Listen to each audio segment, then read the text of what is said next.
Of the more than 30 islands in the Kerama archipelago, Tokashiki is the largest.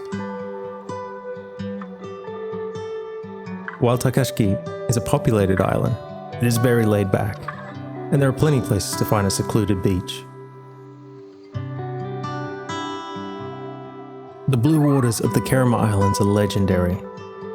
It's one of the first things you'll notice, and the last thing you'll remember about these islands.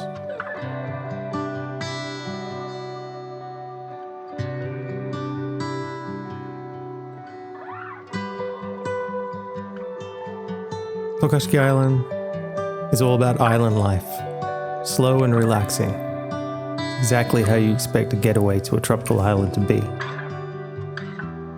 But there are enough things to do and places to stay on the island for a night or two that you can really enjoy yourself there, whether it be from trekking, swimming, diving,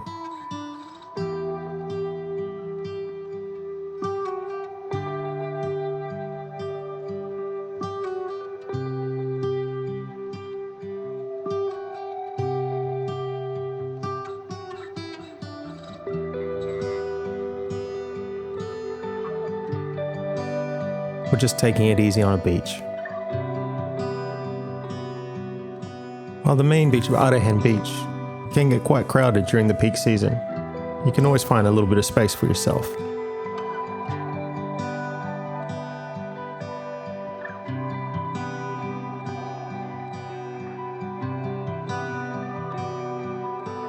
The ferry ride to Tokashiki Island takes about 60 minutes, while there's a fast boat that you can take there in 35, making it possible to do just a day trip, but we highly recommend spending a few days there.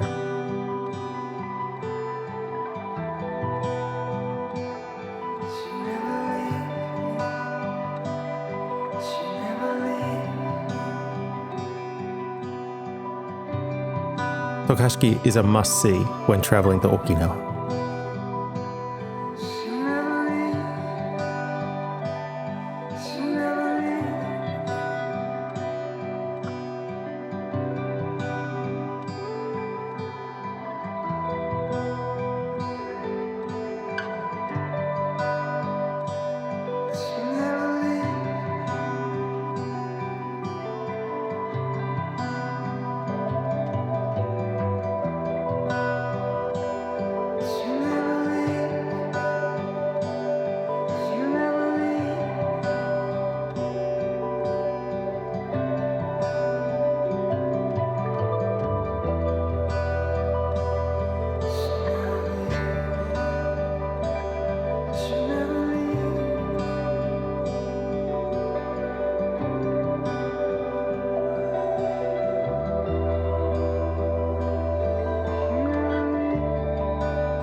Thank you for watching, and please hit the subscribe button for more content.